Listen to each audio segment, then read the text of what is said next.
Assalamualaikum warahmatullahi wabarakatuh. Perkenalkan, nama saya Nirwana Trihartati dengan NPM 1471979. Di sini saya akan melakukan keterampilan klinis 3 dengan... Selamat pagi Bapak, perkenalkan saya Dr. Nirwana yang berjaga pada hari ini. Dengan Bapak siapa ya? Bapak Tri. Oke, dengan Bapak Tri.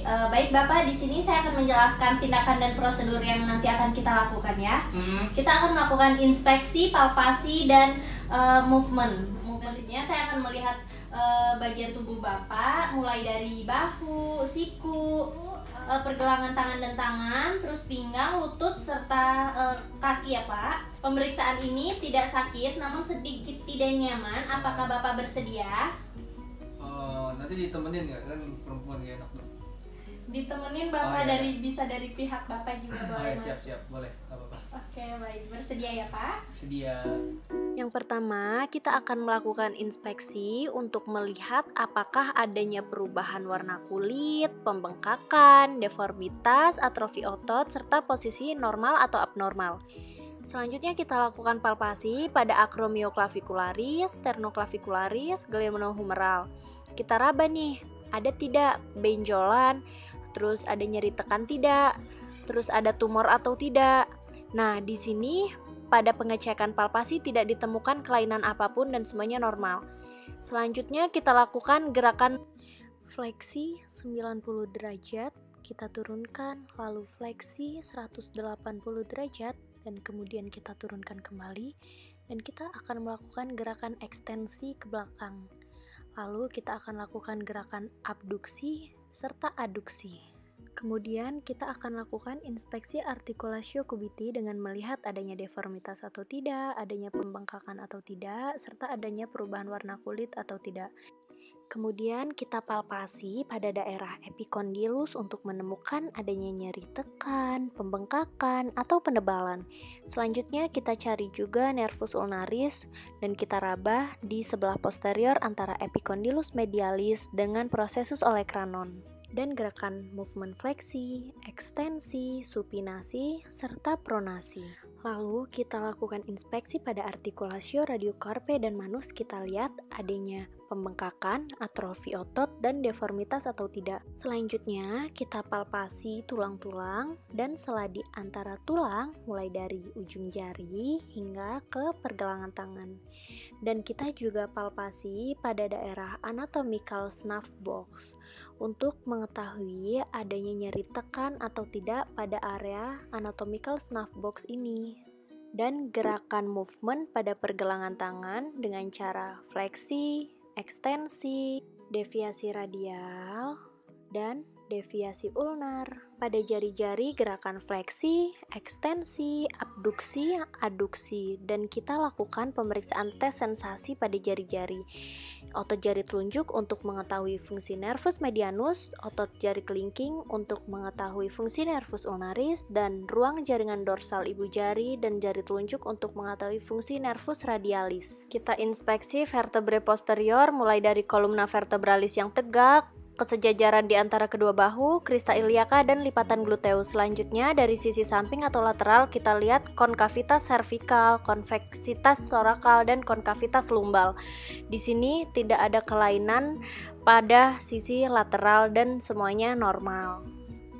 Lalu kita lakukan pemeriksaan palpasi mulai dari processus spinosus pada tiap-tiap vertebrae dengan menggunakan ibu jari tangan.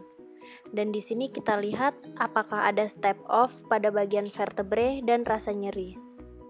Setelah dilakukan pemeriksaan, di sini tidak teraba adanya nyeri tekan pada vertebrae dan tidak ditemukan adanya step off.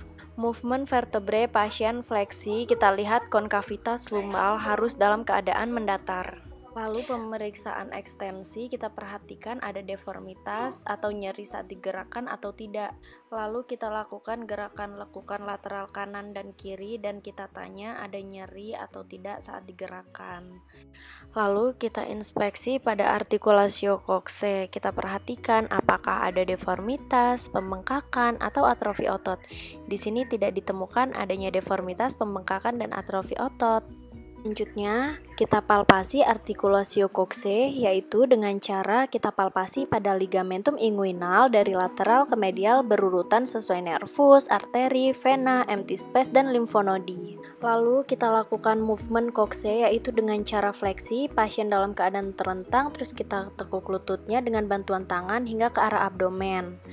Kemudian kita turunkan, lalu kita posisikan kaki pasien untuk melakukan gerak ekstensi dengan cara tengkurap dan tungkai digerakkan ke arah posterior pasien. Lalu gerakan abduksi, pasien dalam keadaan terlentang, lalu kita pegang pergelangan kaki dan sisi lainnya dalam keadaan ekstensi dan gerakan menjauhi garis tengah tubuh.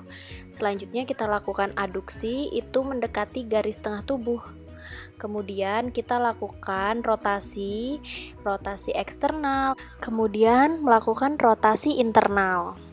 Lalu kita lakukan inspeksi pada artikulatio genu dan cruris. Di sini kita lihat apakah ada pembengkakan, deformitas, atau atrofi pada otot. Selanjutnya kita lakukan palpasi, yaitu dengan cara memegang cekungan di sekitar patella. Jika cekungan menghilang, berarti ada pembengkakan. Di sini tidak ditemukan adanya cekungan, berarti kondisi patella tidak dalam keadaan bengkak.